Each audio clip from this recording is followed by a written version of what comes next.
So how did last night go? I went 7-1, John. Congratulations on Club Rhinar. amazing. On Smell and Fear and Hunger Rhinar, which is pretty solid, good. by the way. 7-1, by the way.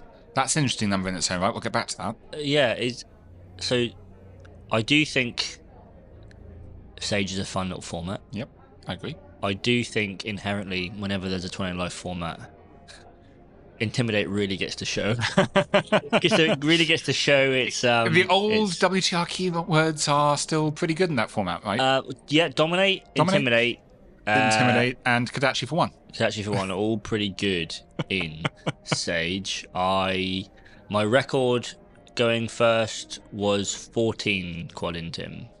Ooh. Which was into Poor Charlie. That's pretty good. On Bravo Flattering Showman. Yep.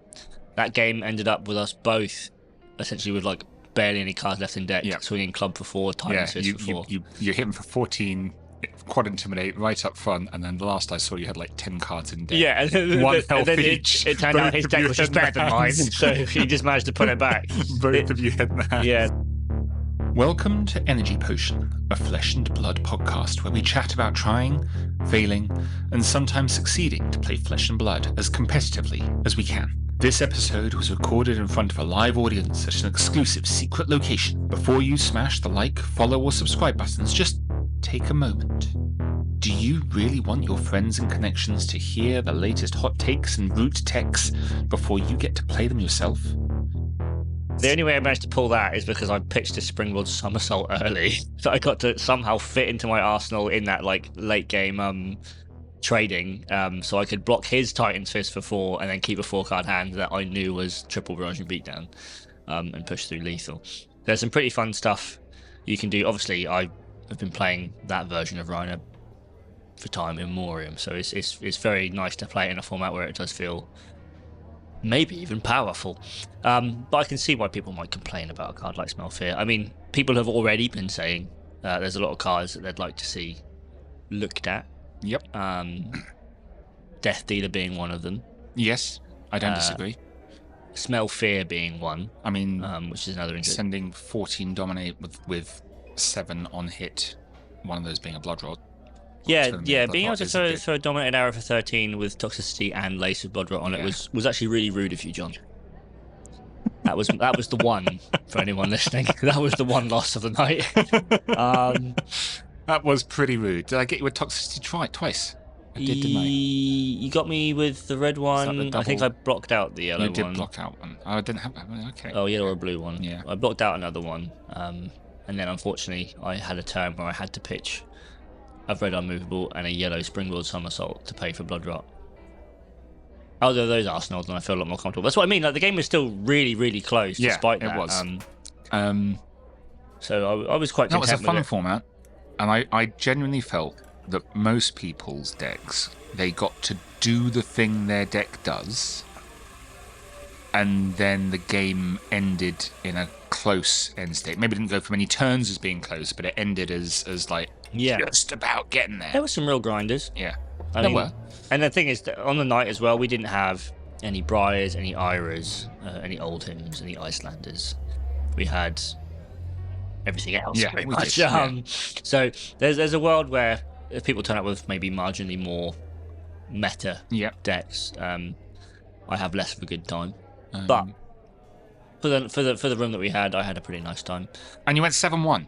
I went 7-1. Into how many people in the tournament? Well, a total of 9. Total of 9 people in the tournament, and you went 7-1. So what happened? How did that work? That's not normal, Toby. Like, you don't normally get to play 8 games in a Well, no, it's we're doing. I know what you're leading me into. Yep. We're using your new mathematical system. I'm going to call it the E-Pot tournament format. The E-Pot tournament format, which is essentially a glorified round robin. It is for such a small tournament, but the point is that you don't need to play everyone. But what it also does is it also gives you a mathematical leaderboard at the end. Yeah. Which is what is very relevant for a night like that, because people need to know where they finish, so they know how much prizing to get. Yes. And also for bragging rights and such like that. But yeah, it was a good little thing, and obviously it was our first test of it. It does have some teething problems. It does have some teething problems. What's the main teething problem, Toby? Well, you went 3-0 and I went 7-1, and I finished second. To you in first. Yes. That is primarily. I agree that's a teething problem, but that's not the whole story.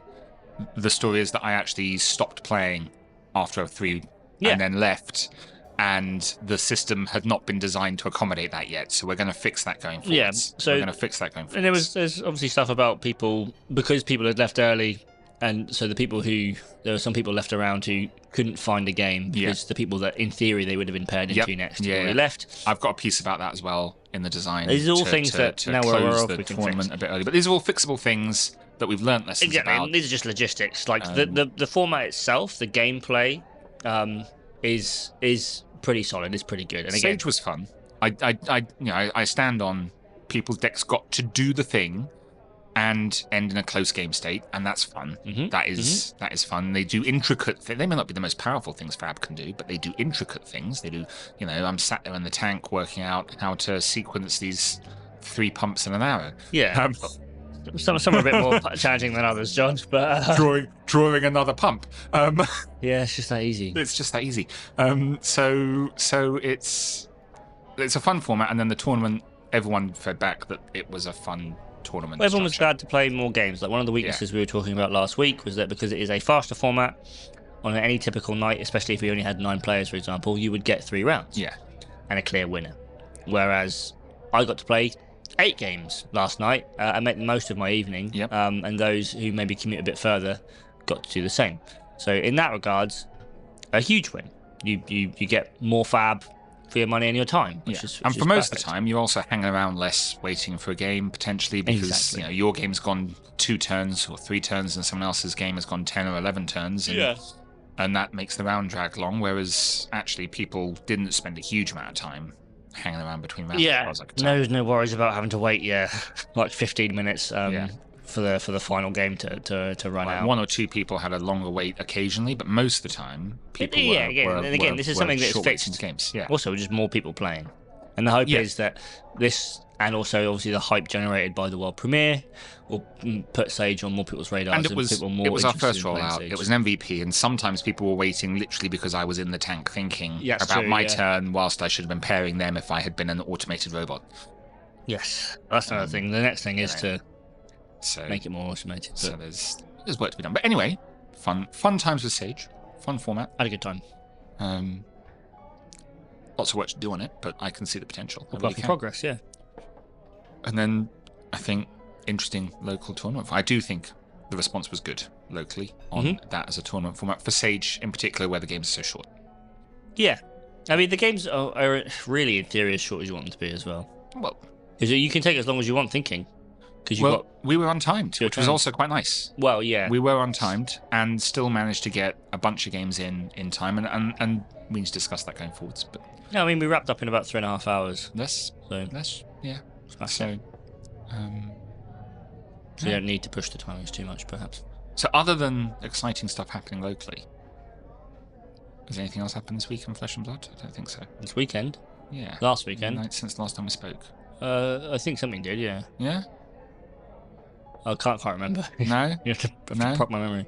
I spent the entire weekend watching the Cup of TCG stream, so I wouldn't know. No, neither would I. Yeah. Other than what colour socks Carl was wearing and and how adorable Carl's little kitten is. Yeah. Yes, yeah. Other than that, no, there was Worlds, John. There was. Oh yeah, that was Worlds. There was Worlds.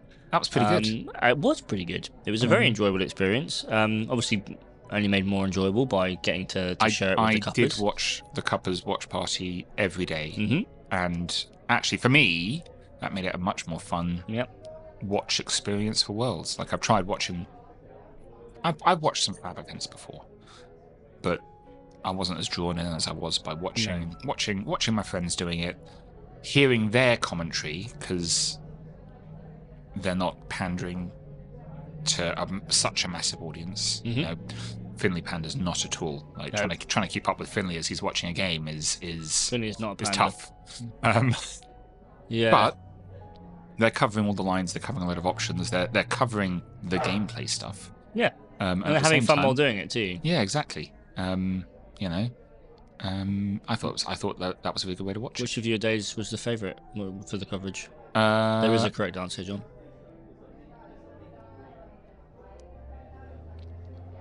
Probably the first day. Yeah, correct answer. Yeah. We got a little bit of alone time with Carl. That was pretty good. Yeah, that was special time with Carl. Special time with Carl at the start. And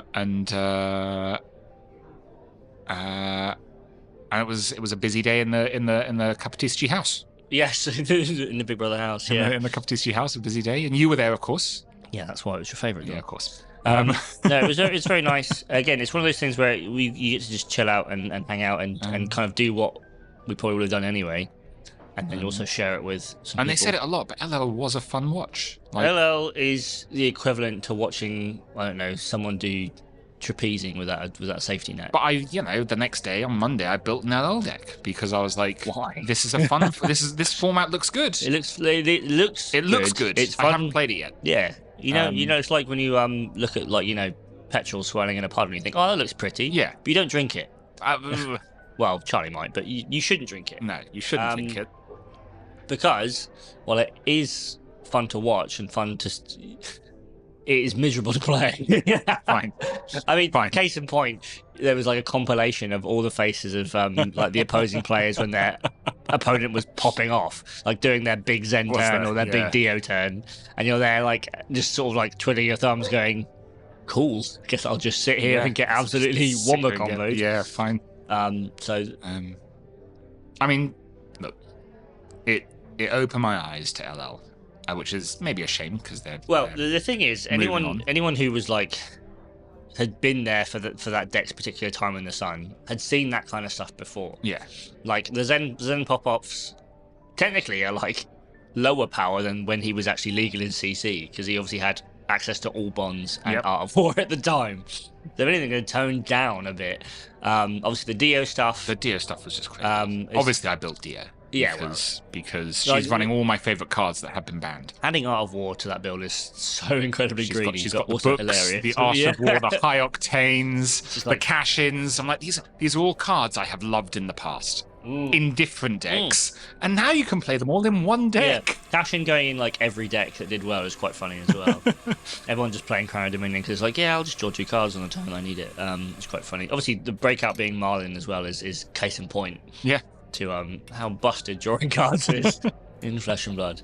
But no, it's pretty fun. But again, it was the CC games that obviously I was considerably more interested in.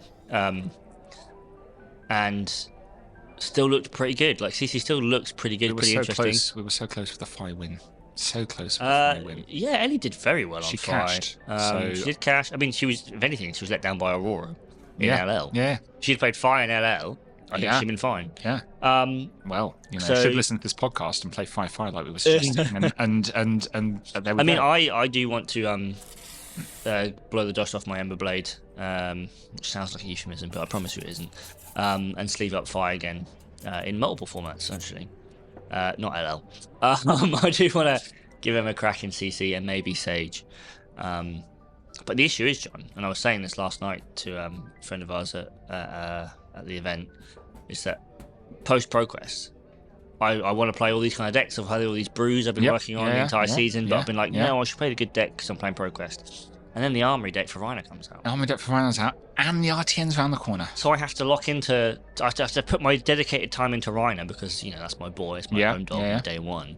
So I'm not actually leaving myself much time for brewing for these new weird wacky builds. No. Before I then have to lock back in again for RTN season and play a good deck. Time is the enemy here. I mean, according to our rules, we should be locked in already. Yeah. Yeah. 8 weeks away from RTN. I don't know what I'm playing for RTN. I mean, Rhinor's pretty fun, don't get me wrong. I think I'm locked into a hero now. It's just a question of which build. I mean, that's great. Yeah, exactly. Because I got three builds. I got 2 new builds for me out of top 8 from the Battle Hardens. Very true. At because there were all kinds of heroes in there. Yeah, as well. exactly. I mean, okay, yeah. I haven't got them up, John. You'll have to. You haven't got them up. So there were 2 CC Battle Hardens at Worlds. Acilio on one, Kasai won the other. There was a Dawnblade Dory in both top 8s. There was a Jarl in both top 8s with different builds. There was a Syndra in both top 8s with different... No, wait. There was one Syndra between the top 8s, but with 10 finishers when... There's so many spoilers in this, people. When the winner of Worlds had 14 finishers, which in Syndra is a huge difference. So you've just got such a range of builds, and then so the two Dawnblade Dories, one's playing Nip at the Heels, one isn't. Bless them. There's the warrior tech for you people. Well, yeah. But the two Jarls are on completely different game plans. Yeah, there was a full ice Jarl, full fatigue ice Jarl. aggro Jarl, and full fatigue. Well, it wasn't even full fatigue. I don't know if you say aggro Jarl. As a dedicated Jarl main, that is what aggro Jarl looks like to me now. No, just looking at these top 8s now, you're looking at one of them, which I assume is CC. They're both CC. Both CC both battle hards were CC. The calling was LL. Yeah. So there was an LL calling. There's Worlds, LL calling, and 2 CCs. Because the top 8 for this one is Acilio Marionette. Yep, that's it. Marionette. Dory. Jacob Clements on Marionette as well. Yeah, Clements on Marionette is second, and Alexander Vore, well-known Acilio player, in first. Acilio. The Dory joint third with KO Underhanded Cheat. Yep. Which had nothing special in it. How dare you? As in, like, for a KO deck. There were no. He's very special to me, John. He is in himself special. And then Syndra, Jarl, Prism, another Acilio. Prism to round out. Well, Prism was also in the top 4 of Worlds for what's worth, as the 4th most played deck at Worlds. Fine. Yeah. Speaking of which, the CC and the LL portion for the semi-finals had 4 distinct decks for both. Yeah. So we had our big 3 in Gravy, Syndra, Verdance, and then Prism to round out number 4. And then obviously in LL we had Dio, Chain, Starvo. We had a Starvo. Oh, what was the other one? Don't know. Was it Viscerai? Oh, there was a Viscerai. Maybe it was Viscerai. Yeah. Regardless, 4 different heroes. No, really Blade cool. is purple, so. Well, if you say so. And then for the other one, we had Kasai win, Shoma, Yamamura. Yeah. Obviously, ex Worlds. Did we show him Worlds on his career? Was it Pro Tour? Don't know. One of the 2. He's won a few games before. Yep. Then we had Dan Rakowski, also on Marionette, finishing second. Yeah, so Mario came second in both battle hardens, by the way. Then we see the first and second verdants of these 2 top 8s for joint third. Then another Jarl and another Dory and another 2 verdances. Yeah. So this one had 4 verdances, the other one had none. Yep. None of them made it to the finals, which is crazy. That's before we even get to the fact that the LL one was won by Zen. and no, there were no Dios in the LL top 8? Yeah, because they're all in Worlds. Yeah, all in Worlds. Because, okay, fair. So, all over the place in terms of metagame, which is obviously fantastic. Because fantastic. An incredible exactly. Thing for the game. But I want you to pause that excitement, John, because I do still think that in the upcoming BNR, there will still be a shake-up. I absolutely believe there will be a shake-up. Because even though at this level, I mean, those of us who play quite regularly are aware that Syndra and Verdance are strong and Gravy is strong, but they're not, like, game-breakingly strong. I wouldn't even say necessarily game-warpingly strong. Like, sure, you have to be aware of them, but that's how metagames work. Yeah. Because of their persistent strength, essentially since their release, there will be, needs a strong word, there is a desire for a shake-up. A lot of players want something a bit different for this next season.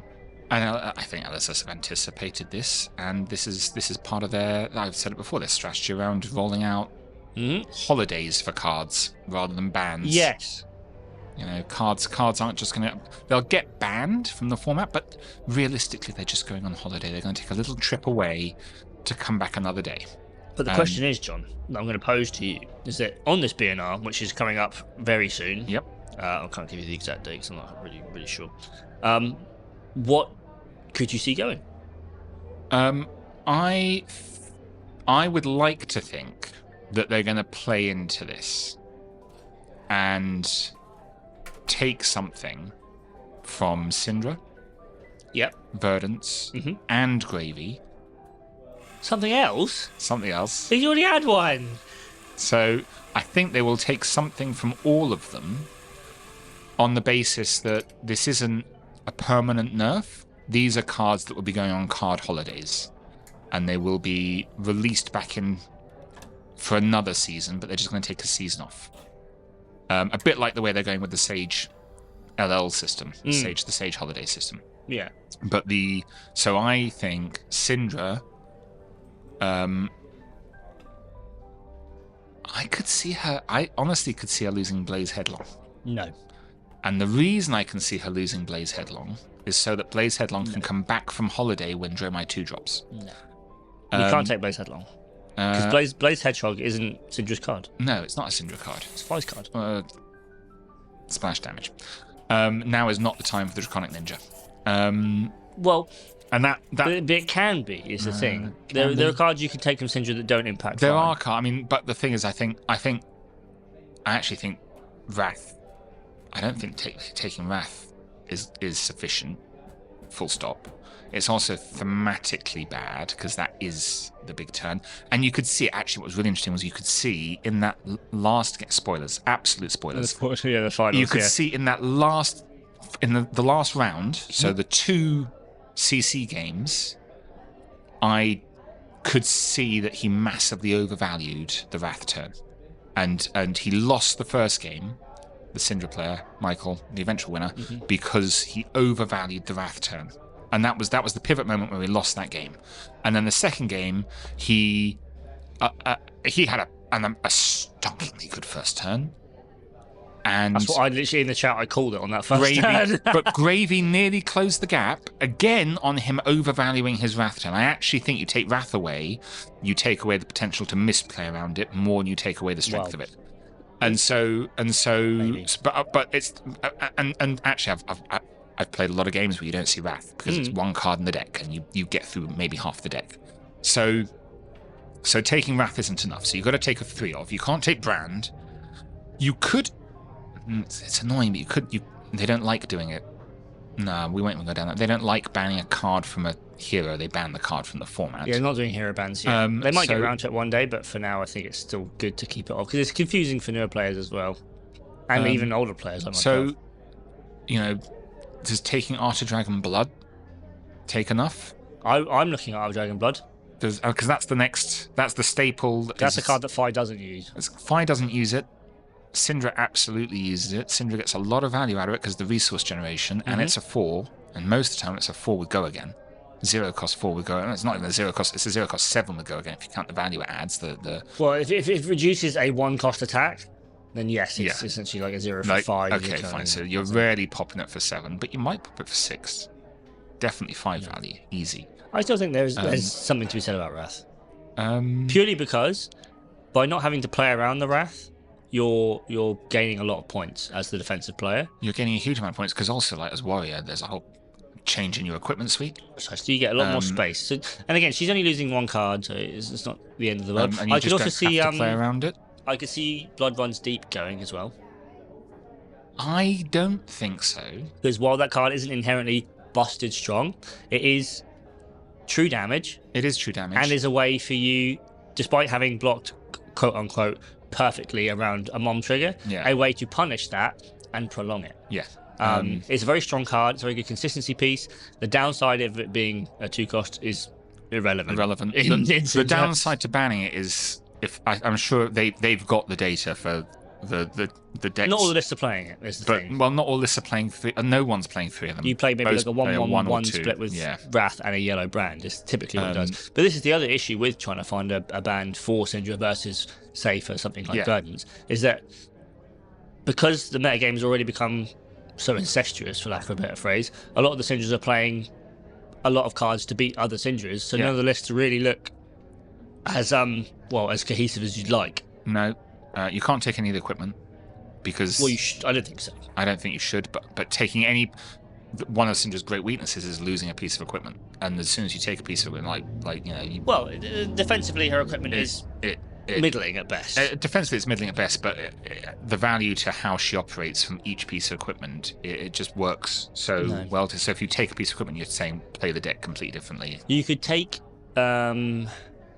something along the lines of maybe something like Hot on Her Heels. You could take some of the other glue pieces. I don't think the Draconic Head Jabs are strong enough to take and their matter. Consistency. That's they the are kicker, consistency, right? but there's enough of them that you don't need to run them all, even at the moment. But you do play ones over others. You do play ones over others, but only because they're Draconic 3 for 0 precisely head jabs. And again, because Syndra's big thing, like the reason that you'll win a game against Syndra is when she has a turn that doesn't function. When she has to pitch into her dagger, or she has to, or she's not got daggers, or she's only got the one. And those are the turns that, as the builds have become more like coalesced and more efficient and more solved, she has fewer of those off turns. So much so that the lists that do well can now afford to play like triple Oath and triple Snatch and not really get punished for it too much, which is crazy. I can see Art of Dragon Blood. I can see Art of Dragon Blood. I could also see Art of Dragon Fire. Weirdly, a lot of lists aren't playing it at the moment. I don't think it's which is crazy when you consider it's a 1 for 7. I know. It is crazy, but then do you know what then does go? Hunt the Hunted. Maybe Hunt the Hunted. Hunt the Hunted, which doesn't hurt Fang that much, but does. I mean, it's one of those weird pieces that the value in Syndra just doesn't work with Fab Maths. Fab Maths says this is not the best card. But the fealty is worth so much more than you think. It's just worth it. Yeah, exactly. So, but then obviously the issue is you take one, they just fit in the other one. Like if you do take Art of Dragon Fire, then they just play Hunt the Hunted, they're fine. Same for if you take Hunt the Hunted, they just play Art of Dragon Fire and then just figure it out. Exactly. So it's something needs to be. So Art of Dragon and the thing is, it's an enviable position for them because it's so hard for them to hit something in Syndra that doesn't just gut Fi or Katsu in the process. And they're heroes that they obviously want to keep somewhat relevant. Because all heroes, in theory... do you know what you could ban, actually, that makes Syndra much less of a meta threat? Claw. Claw of Inserekai is an option. You ban Claw of Inserekai, and suddenly you've got a whole bunch of matchups that got better and are now bad enough that the matchup spread is specifically difficult. Verdance, right? Verdance, but also Vincent. And Vincent's a dead matchup, really. But Auxilio is the other one. Yeah. But again... If you're also hitting Verdance in this, in theory, you don't want to then be like, oh, okay, so we're going to weaken Syndra, so Verdance will keep you in check, but we're also taking Verdance down the peg. True. Because we got it. What are you taking from Verdance? Well, that one, again, isn't easy. A lot of people have been saying you can just take her healing pots, you could take Surgeon Aether Tide, you could force her to play this more aggressive elemental Guardian, for lack of a better phrase, build, this Battle Mage build. But that build is very strong, and a lot of decks are just on that build anyway. Like a lot of high level players had already dropped the healing pots, and were just playing Waning Moon into everything as well. Other people argue you could take Waning Moon. I do think that just guts her entirely and makes her exclusively a Surgeon Aether Tide sort of middling combo deck and a lot worse. Also makes her kill turn a lot worse.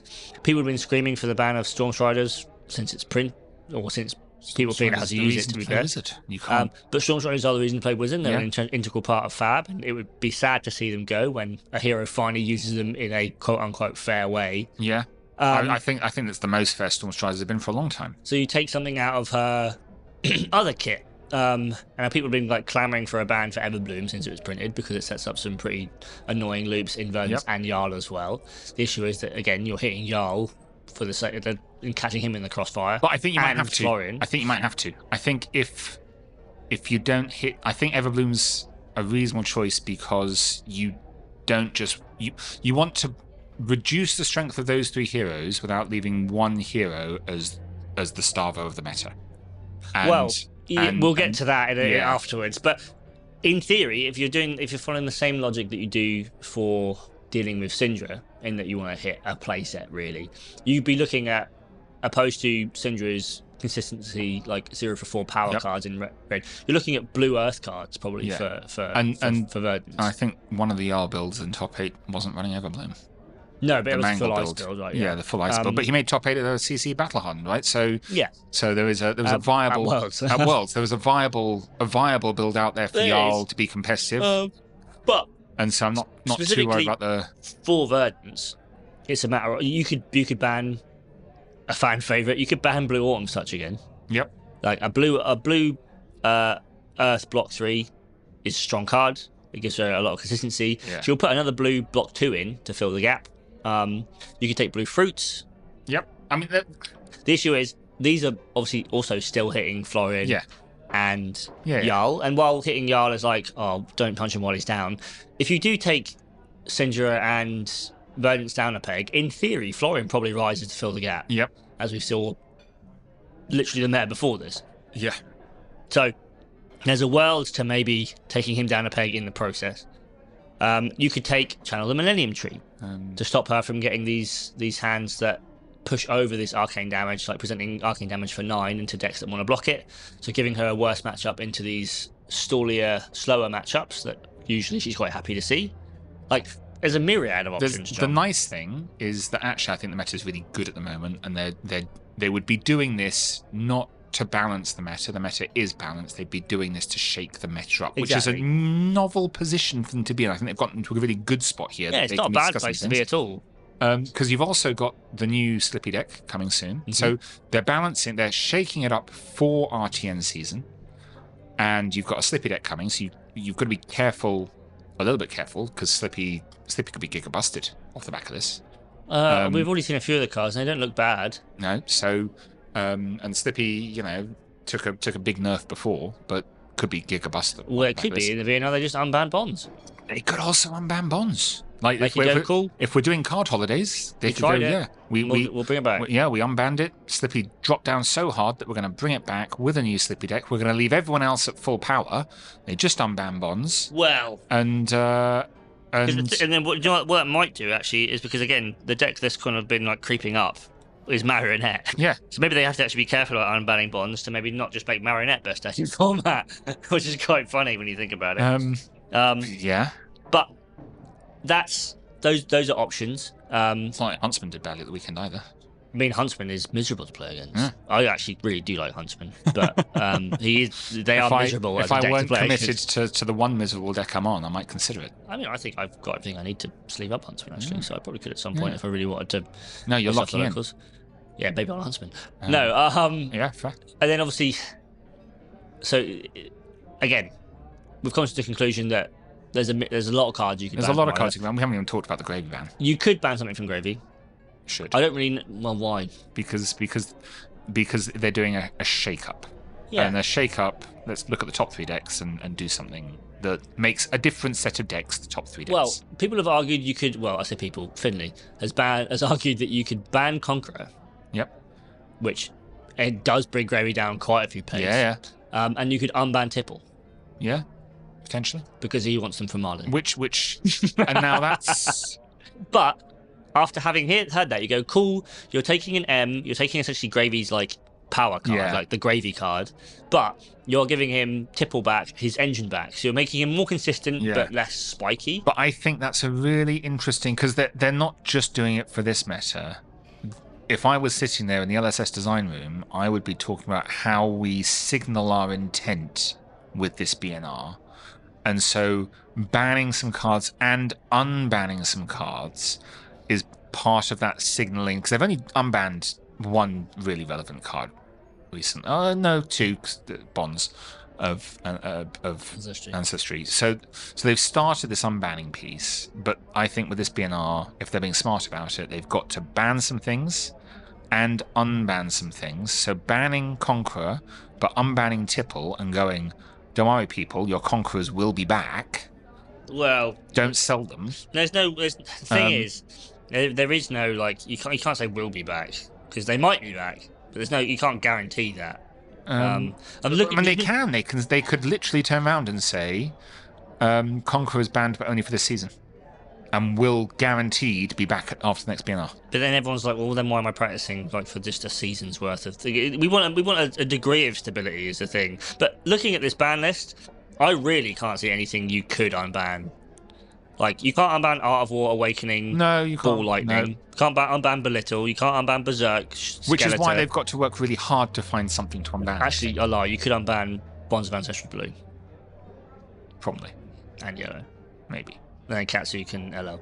You can't unban Cash-In. They won't unban Counter Blessings. Crown's too strong. Drone's busted. Duskblade. Yep. A lot of the bans. This is it. You see, we've got so many bans that are. Is there a hero that can use Duskblade and CC, John? It's only really Florian. Yeah. You could unban Duskblade and CC. And then Tipple. You could unban the Tipples. You could unban Tipple, but you take something else, and you make this point of the card holiday. As Conqueror's biggest fan, as a Conk head, I would not want to see Conqueror go. No, I would like to see Tipples back. So I'll trade you Rigor Mortis, which I would argue is a stronger card than Conqueror. Which obviously sounds crazy because one's a common, one's an M. Yeah. One is 8 go again, destroy I think it fits the bill. Look, it fits the bill. But Rigor Mortis is such like a linchpin piece. It is. I genuinely do think that those decks would be, and obviously this is very controversial. I'm saying it, to get a response from the listeners. But I do think they'd be on equivalent power level, like those kind of decks, like Conquerorless versus Rigor Mortis. Yeah, gravy. Fair. I can see it. Or you could take. I mean, if you really want to kick him in the nads, you could take something like a Vashti. You could take any of his like really. You could take Call to the Grave, but I think D-React. What's that D-React? Blood in the Water. Yeah. I mean, he just gets eviscerated then. Well, that being said, if you take Blood in the Water and you give back Tipple, you're essentially saying, look, you technically gain 6 more discount outlets, and you can still play D-React. You can play Sigblow. You can play Shelter. I also think you're looking to take away, in this enviable position, you're looking to take away something that is impactful, targeted on the hero, but also maybe forces a different way of building the deck, a different strategy from this deck, because you don't just want people to make a few changes and it's easy. You want with Syndra, I could see them banning our Dragon Blood because of the resource generation, and that forces more blues into the deck, and suddenly you've got, or makes it even more Cheerios, but then you're reducing the power of Syndra, and Syndra, unlike Fire, just can't have that one massive, as massive. Well, it can with Wrath is the thing, right? So, but you're playing more again, it's consistency. Do you try and decrease the consistency, or do you try and decrease power? And I would much rather they try to decrease power, because then player skill expression perhaps has more of an impact. Okay.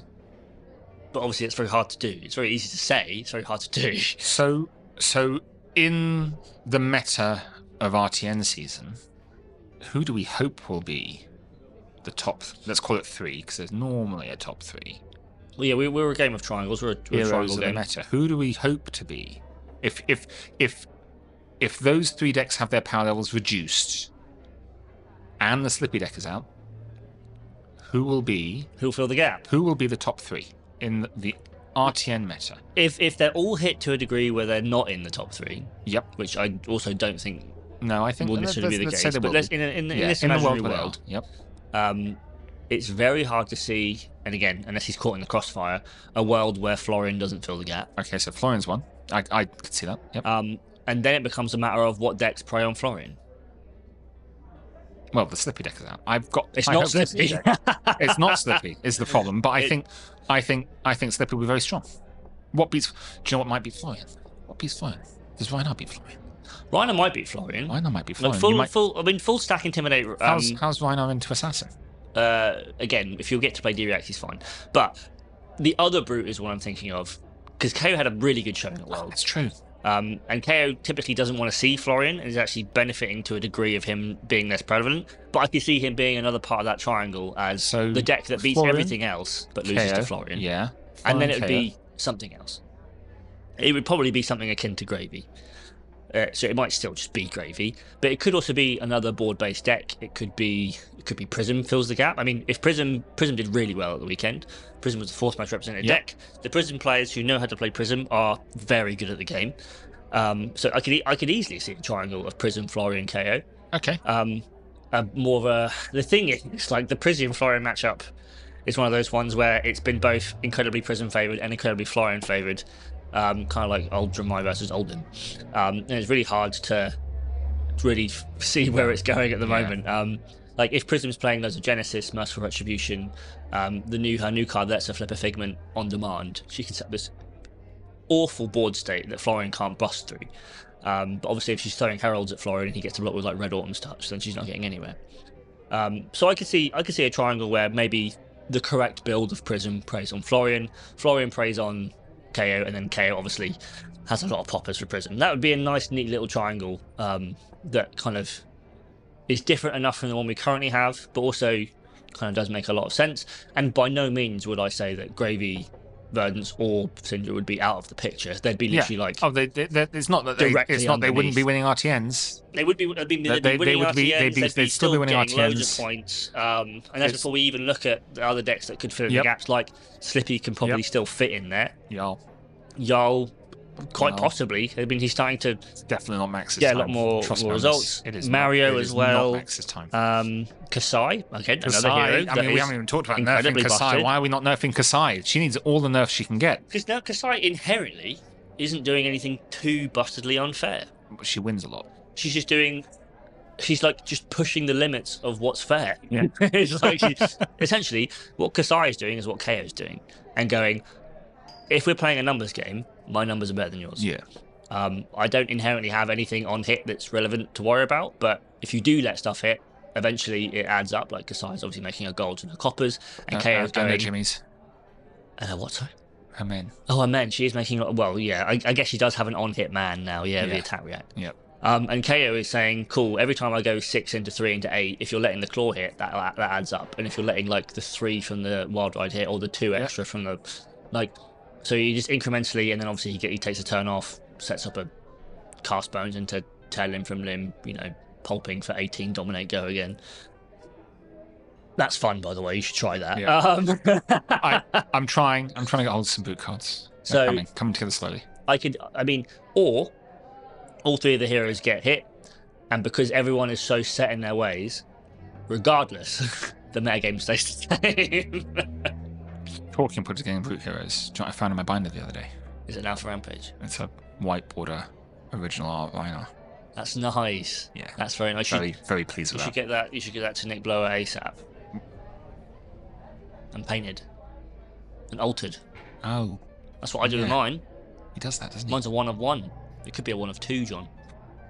I obviously would love Rhinar to find a space in this metagame. I mean, I think Claw's Rhinar, Eugene Rhinar, is very strong, especially in the right hands, but even in a layman, an idiot. I want to have a go. I want to go with it. But that's one for another time. I gotta go, I'm afraid. Sure, fair enough. Mentions Rhinar. I gotta go. I gotta leave. Thank you very much for listening to this episode of Energy Potion, a Flesh and Blood podcast. If you liked it, please consider subscribing for more. If you disagree with any of these opinions, please let us know in the comments, and we'll either defend them robustly or completely cave and agree with you. This podcast was made possible with help from the team at Le Bon 22 Productions and a special donation from the Cracked Bauble Appreciation Society and their sponsors.